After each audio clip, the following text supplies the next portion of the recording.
ನಮಸ್ಕಾರ ಗೆಳೆಯರೆ, ನಮ್ಮ ವಿಡಿಯೋಗಳು ನಿಮಗೆ ಇಷ್ಟವಾದರೆ ವಿಡಿಯೋವನ್ನು ಲೈಕ್ ಮಾಡಿ. ದಯವಿಟ್ಟು ಚಾನೆಲ್ ಅನ್ನು ಸಬ್ಸ್ಕ್ರೈಬ್ ಮಾಡಿಕೊಂಡು ವಿಡಿಯೋವನ್ನು ಗೆಳೆಯರೊಡನೆ ಹಂಚಿಕೊಳ್ಳಿ. ಇವತ್ತಿನ ಕಥೆಯನ್ನು ನೋಡೋಣ. ಪಂಪ್ ಹೌಸಲ್ಲಿ ನಾನು ನಡೆಸಿದ ಕಳ್ಳಾಟದಿಂದ ಏನಾಯಿತು. ನನ್ನ ಹೆಸರು ಮನೋಹರ. ನನಗೆ ಮದುವೆ ಆಗಿ ಒಬ್ಬಳು ಹೆಂಡತಿ ಇದ್ದಾಳೆ. ಅವಳು ಊರಲ್ಲೇ ಕೆಲಸ ಮಾಡುತ್ತಿದ್ದಾಳೆ. ನಾನು ಭದ್ರಾವತಿಯ ಮನೆಯೊಂದರಲ್ಲಿ ಕೆಲಸಕ್ಕೆ ಇದ್ದೆ. ನಾನು ಕೆಲಸ ಮಾಡುವ ಮನೆಯಲ್ಲಿ ಮನೆಯ ಯಜಮಾನಿ ಲೀಲಾ ಮತ್ತು ಅವರ ಗಂಡ ಕೃಷ್ಣ ಇದ್ದರು. ಮನೆಯ ಹಿತ್ತಲಿನ ಗಿಡಗಳಿಗೆ ನೀರು ಹಾಕುವುದು ಮತ್ತು ಯಾರಾದರೂ ಕೆಲಸಕ್ಕೆ ಬಂದರೆ ಅವರನ್ನು ನೋಡಿಕೊಳ್ಳುವುದು ಇದು ನನ್ನ ಕಾರ್ಯವಾಗಿತ್ತು. ಅದೇ ಮನೆಯಲ್ಲಿ ಸಾವಿತ್ರಿ ಎನ್ನುವ ಇನ್ನೊಬ್ಬಳು ಕೆಲಸ ಮಾಡುತ್ತಿದ್ದಳು. ಅವಳು ಹೆಚ್ಚಾಗಿ ಅಡುಗೆ ಕೆಲಸ ಮಾಡುತ್ತಿದ್ದಳು ಹಾಗೂ ಮನೆಯನ್ನು ಸ್ವಚ್ಛಗೊಳಿಸುತ್ತಿದ್ದಳ. ಅವಳು ಅದೇ ಮನೆಯಲ್ಲಿ ಉಳಿದಿದ್ದಳು. ಅಡುಗೆ ಮನೆಯ ಪಕ್ಕದಲ್ಲಿ ಒಂದು ಚಿಕ್ಕ ರೂಮೇ ಅವಳದ್ದಾಗಿತ್ತು. ನಾನು ಮನೆಯ ಪಕ್ಕದಲ್ಲಿರುವ ಪಂಪ್ ಒಂದರಲ್ಲಿ ಉಳಿದುಕೊಂಡಿದ್ದೆ. ನನ್ನ ಕೆಲಸ ಮುಗಿದಾಗ ನಾನು ಯಜಮಾನರ ಮನೆಯಲ್ಲೇ ಬಂದು ಕುಳಿತುಕೊಂಡು ರೆಸ್ಟ್ ಮಾಡುತ್ತಿದ್ದೆ. ರಾತ್ರಿ ಮಲಗಲು ಮಾತ್ರ ಪಂಪ್ ಹೌಸ್ಗೆ ಹೋಗುತ್ತೆನು. ಮನೆಯ ಯಜಮಾನರು ಕೃಷ್ಣ ಮತ್ತು ಅವರ ಹೆಂಡತಿ ಲೀಲಾ ಆಗಾಗ ಬೇರೆ ಊರಿಗೆ ಹೋಗುತ್ತಿದ್ದರು. ನನಗೂ ಮತ್ತು ಸಾವಿತ್ರಿಗೂ ಕೆಲಸ ಸ್ಟಾರ್ಟ್ ಮಾಡಿದ ಮೊದಲಿನಿಂದಲೂ ಪರಿಚಯವಾಗಿತ್ತು. ಮನೆಯಲ್ಲಿ ಯಜಮಾನರು ಇಲ್ಲದಿರುವಾಗ ನಾವು ತುಂಬಾ ಹೊತ್ತು ಮಾತನಾಡುತ್ತಾ ಕುಳಿತುಕೊಂಡಿದ್ದೆವು. ಹಾಗಾಗಿ ಅವಳ ಜೊತೆ ಜಾಸ್ತಿ ಕ್ಲೋಸ್ ಆಗಿದ್ದೆ. ಅವಳನ್ನು ಬುಟ್ಟಿಗೆ ಹಾಕಿಕೊಂಡು ಅವಳ ಜೊತೆ ತುಂಬಾ ಸಲ ಮಜಾ ಮಾಡಿದ್ದು. ಒಂದು ದಿನ ಮನೆಯಲ್ಲಿ ಯಜಮಾನರು ಇಲ್ಲದಿರುವುದು ನಮಗೆ ಗೊತ್ತಾದಾಗ ಅವರ ಬೆಡ್ರೂಮ್ ಅನ್ನು ನಮ್ಮ ಬೆಡ್ರೂಮ್ ಆಗಿ ಬಳಸಿಕೊಂಡೆವು. ಯಜಮಾನರು ವಾಪಸ್ ಬರುವ ಮೊದಲು ಅದನ್ನು ಮೊದಲಿನಂತೆಯೇ ಅಂದವಾಗಿ ಇರಿಸಿಕೊಂಡಿದ್ದೆವು. ಇದು ನಮಗೆ ಇನ್ನಷ್ಟು ಮಜಾ ಕೊಟ್ಟಿತ್ತು. ನನ್ನ ಹೆಂಡತಿಯ ಜೊತೆ ಕೂಡ ಇಂತಹ ಬೆಡ್ರೂಮ್ನಲ್ಲಿ ಮಜಾ ಮಾಡುವ ಯೋಗ ಸಿಕ್ಕಿರಲಿಲ್ಲ. ಆ ದಿನದಿಂದ ಯಜಮಾನರು ಬೇರೆ ಊರಿಗೆ ಹೋಗುವುದನ್ನು ಕಾಯುತ್ತಿದ್ದೆವು. ಹೋದರೆಂದರೆ ಅವರ ಬೆಡ್ರೂಮ್ ಪೂರ್ತಿ ನಮ್ಮದೇ ಇದೆ. ಇದು ಅನೇಕ ದಿನಗಳವರೆಗೆ ಬ್ರೊಲೈನ್ಸಂಗ್ ಮಾಡಿತು. ಒಂದು ಸಲ 3 ದಿನಗಳ ಕಾಲ ಯಜಮಾನರು ಮನೆಯಲ್ಲಿ ಇರಲಿಲ್ಲ. ಆ 2 ದಿನವನ್ನು ನಾವು ಚೆನ್ನಾಗಿ ಬಳಸಿಕೊಂಡೆವು. ಅದರ ನಂತರ 3ನೇ ದಿನ ಇನ್ನೂ ಹೊಸದಾಗಿ ಏನನ್ನು ಪ್ಲಾನ್ ಮಾಡಿ ಇಟ್ಟಿದ್ದೆವು. ಆದರೆ ಯಜಮಾನರು ಅಕಸ್ಮಾತ್ತಾಗಿ ಬೇಗ ವಾಪಸ್ ಊರಿಗೆ ಬಂದರು. ಹಾಗಾಗಿ ನಮ್ಮ ಪ್ಲಾನ್ ಫೇಲ್ ಆಯ್ತು. ಆದರೆ ನಮ್ಮ ಮನಸ್ಸು ಕೇಳಲಿಲ್ಲ. ಮನೆಯಲ್ಲಿ ಯಜಮಾನರು ಇದ್ದುದರಿಂದ ನಾನು ಪಂಪ್ ಹೌಸ್ ಅಲ್ಲಿ ಮಲಗಬೇಕಾಗಿತ್ತು. ರಾತ್ರಿ 8 ಗಂಟೆ ಅಷ್ಟೊತ್ತಿಗೆ ಸಾವಿತ್ರಿ ತನ್ನ ಕೆಲಸವನ್ನೆಲ್ಲ ಮುಗಿಸಿ ನಾನು ಮಲಗಿರುವ ಪಂಪ್ ಹೌಸ್ಗೆ ಬಂದುಬಿಟ್ಟಳು. ಹಿಂದಿನ 2 ದಿನ ನಾವು ಜೊತೆ ವಿವಿಧ ರೀತಿಯಲ್ಲಿ ಶೃಂಗಾರ ಮಾಡಿರುವ ನಮಗೆ ಅದು ಇನ್ನಷ್ಟು ಬೇಕಾಗಿತ್ತು. ಅವಳ ಜೊತೆ ಚೆನ್ನಾಗಿ ಮಜಾ ಮಾಡಿದೆ. ಮರುದಿನ ನಾನು ಮನೆಯಲ್ಲಿ ಏನೋ ಕೆಲಸದಲ್ಲಿದ್ದೆ. ಆ ಸಮಯದಲ್ಲಿ ಯಜಮಾನಿ ಲೀಲಾ ಸಾವಿತ್ರಿಯನ್ನು ಕರೆದರು. ನೀನು ತುಂಬಾ ದಿವಸದಿಂದ ರಜೆ ತೆಗೆದುಕೊಂಡಿಲ್ಲ. 1 ವಾರ ನಿನಗೆ ರಜೆ ಕೊಡುತ್ತೇನೆ. ಊರಿಗೆ ಹೋಗು ಅಂತ ಹೇಳಿದರು. ಸಾವಿತ್ರಿ ಸಂತೋಷದಿಂದ ಊರಿಗೆ ಹೋದಳು. ನಾನು ಮಧ್ಯಾಹ್ನ ಕೆಲಸ ಮಾಡುತ್ತಿರುವಾಗ ಯಜಮಾನಿ ಲೀಲಾ ನನ್ನನ್ನು ಕರೆದರು. ಏನ್ ಮನೋಹರ, ನೀನು ಇತರ ಕೆಲಸ ಮಾಡಬಹುದಾ ಅಂತ ಕೇಳಿದರು. ನಾನು ಏನಾಯ್ತು ಮೇಡಮ್ ಅಂತ ಕೇಳಿದೆ. ನಿನಗೆ ಗೊತ್ತಿಲ್ಲವಾ ಅಂತ ಕೇಳಿದರು. ಯಾವುದರ ಬಗ್ಗೆ ಕೇಳುತ್ತಿದ್ದಾರೆ ಅನ್ನದೆ ನನಗೆ ಗೊತ್ತಾಗಲಿಲ್ಲ. ಶೀಘ್ರವೇ ನಾನು ಸುಮ್ಮನೆ ನೋಡುತ್ತಾ ನಿಂತು ನಿನಗೆ ಸಾವಿತ್ರಿ ಅಂದರೆ ಅಷ್ಟು ಇಷ್ಟನಾ ಅಂತ ಕೇಳಿದರು. ಹಾಗೇನಿಲ್ಲ ಮೇಡಮ್ ಅಂದೆ. ಎಷ್ಟು ದಿನದಿಂದ ನಡೀತಾ ಇದೆ ನಿಮ್ಮ ಆಟ ಅಂತ ಕೇಳಿದರು. ನಾನು ಏನು ಆಟ ಮೇಡಮ್, ಆತರ ಏನೂ ಇಲ್ವಲ್ಲ ಅಂತ ಹೇಳಿದೆ. ಸುಳ್ಳು ಹೇಳಬೇಡ, ಸತ್ಯ ಹೇಳು. ನಾನು ನಿನಗೆ ಬೈಯುವುದಿಲ್ಲ ಅಂತ ಹೇಳಿದರು. ನಾನು ಸುಮ್ಮನೆ ನೋಡುತ್ತಾ ನಿಂತು ನಾನು ಪಂಪ್ ಹೌಸ್ ಅಲ್ಲಿ ನಡೆದಿದ್ದನ್ನೆಲ್ಲ ನಾನು ನೋಡಿದ್ದೇನೆ ಅಂತ ಹೇಳಿದರು. ಚೆನ್ನಾಗಿ ಎಂಜಾಯ್ ಮಾಡುತ್ತಿದ್ದೀಯಾ ಅಲ್ವಾ?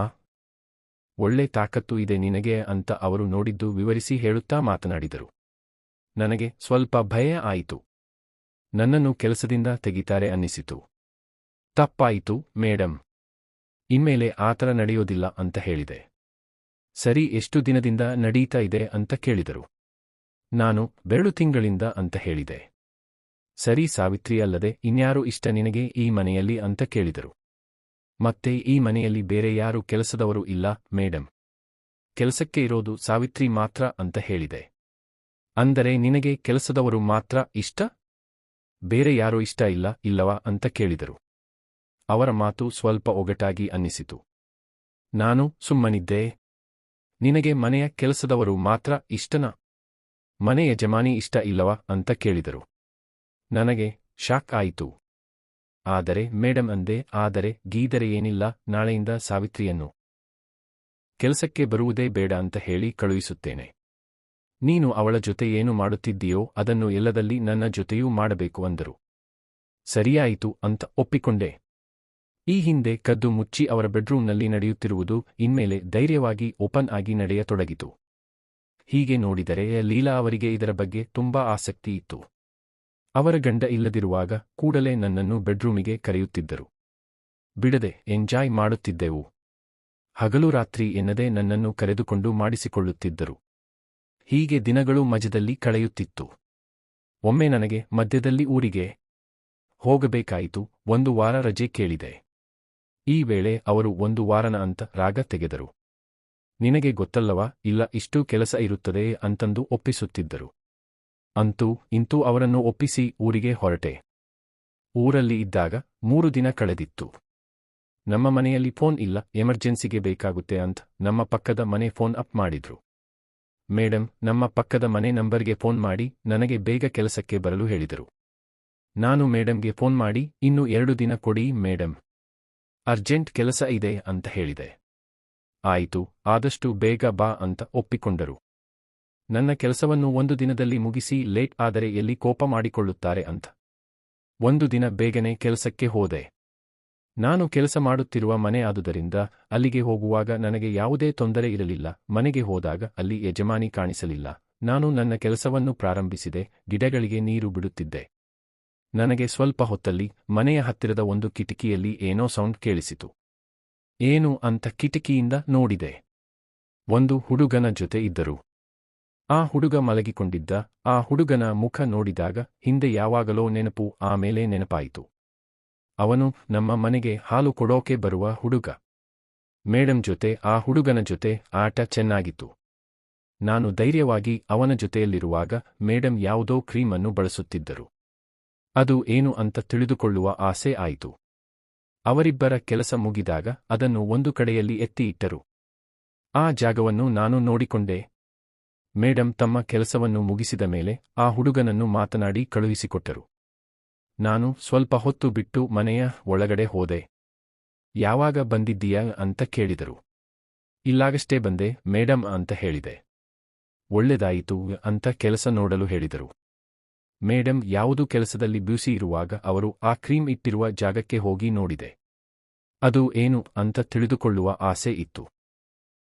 ಗೊತ್ತಾಗಲಿಲ್ಲ. ವಿಚಾರವಾಗಿದ್ದು ಅದರ ಮೇಲಿನ ಚಿತ್ರ ನೋಡಿ ಅನಿಸಿತು, ಇದು ಯಾವುದೋ ಶೃಂಗಾರ ಕ್ರಿಯೆಗೆ ಬಳಸುವ ಕ್ರೀಮ್ ಇರಬಹುದು ಅಂತ. ಆದ ಮೇಲೆ ನನ್ನ ಊರಿನ ಗೆಳೆಯನೊಬ್ಬನಿಗೆ ಫೋನ್ ಮಾಡಿದಾಗ ಈ ವಿಷಯದ ಬಗ್ಗೆ ಹೇಳಿದೆ. ಅವನು ಬಗ್ಗೆ ಡೀಟೇಲ್ಸ್ ಕೊಟ್ಟಿ ಅದನ್ನು ಒಮ್ಮೆ ಬಳಸಿದರೆ ಆಮೇಲೆ ಕಷ್ಟವಾಗುತ್ತದೆ ಅಂತ ಹೇಳಿದ್ದ. ಆದ ರಾತ್ರಿ ನಾನು ನನ್ನ ಪಾಡಿಗೆ ಪಂಪ್ ಹೌಸಲ್ಲಿ ಮಲಗೋಕೆ ಹೊರಟೆ. ಎಲ್ಲಿಗೆ ಹೋಗ್ತಿದ್ದೀಯಾ ಮನೋಹರ್ ಅಂದರು.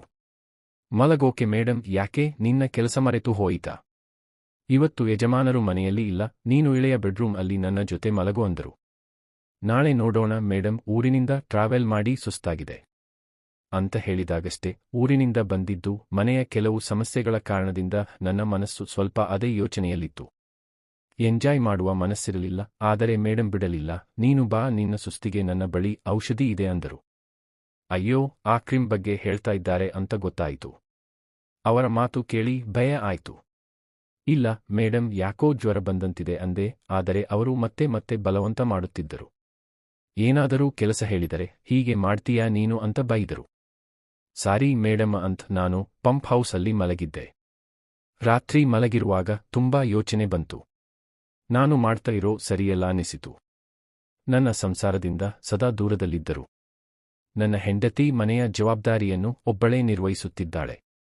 ಊರಿಗೆ ಹೋದಾಗ ನನ್ನ ಹೆಂಡತಿ ಒಮ್ಮೆಯೂ ಅಸಹನೆ ತೋರಿಸಲಿಲ್ಲ. ನನ್ನ ಕೆಲಸದ ಬಗ್ಗೆ ಗೌರವ ತೋರಿ ನಾನು ಬೇಗ ಹೋಗಬೇಕೆಂದರೂ ಏನು ಮಾತನಾಡದೆ ನನ್ನನ್ನು ಕಳುಹಿಸಿ ಕೊಟ್ಟಿರುವುದು ನೆನಪಿಗೆ ಬಂತು.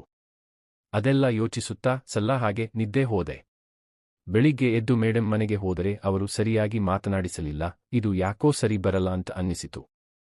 ಇದುವರೆಗೆ ಹೇಗೋ ತಪ್ಪು ನಡೆದು ಹೋಯಿತು. ಮುಂದುವರೆದರೆ ನನ್ನ ಸಂಸಾರಕ್ಕೂ ತೊಂದರೆ ಆಗಬಹುದು ಅಂತ ಅಲ್ಲಿಂದ ಜಾಗ ಖಾಲಿ ಮಾಡಿದೆ. ಊರಿನಿಂದ ಫೋನ್ ಮಾಡಿ ಕೆಲಸಕ್ಕೆ ಬರುವುದಿಲ್ಲ ಅಂತ ಹೇಳಿದಾಗ ಹುಷಾರಿಲ್ಲ ಅಂತ ನೆಪ ಕೊಟ್ಟೆ. ಈಗ ಮೇಡಂ ಕೆಲಸಕ್ಕೆ ಇನ್ಯಾರನ್ನೂ ಇಟ್ಟುಕೊಂಡು ಅವರ ಜೊತೆ ಶೃಂಗಾರ ಕ್ರಿಯೆ ನಡೆಸುತ್ತಿದ್ದಾರೋ ಅಥವಾ ಎಲ್ಲ ಬಿಟ್ಟು ಗಂಡನ ಜೊತೆ ಸಂಸಾರ ನಡೆಸುತ್ತಿದ್ದಾರೋ ನನಗಂತೂ ಗೊತ್ತಿಲ್ಲ. ಕತೆ ಮಾಹಿತಿ ನಿಮ್ಮ ಅನಿಸಿಕೆ ಹೇಳಿ. ಮುಂದಿನ ವಿಡಿಯೋದಲ್ಲಿ ಇನ್ನೊಂದು ಸುಂದರ ಕಥೆಯನ್ನು ನೋಡೋಣ. ಕಥೆ ಇಷ್ಟವಾದರೆ ಒಂದು ಲೈಕ್ ಮಾಡಿ, ಚಾನೆಲ್ ಸಬ್ಸ್ಕ್ರೈಬ್ ಮಾಡಿ. ಇದನ್ನು ಬೇರೆಯವರೊಡನೆ ಹಂಚಿಕೊಳ್ಳಿ. ಧನ್ಯವಾದಗಳು.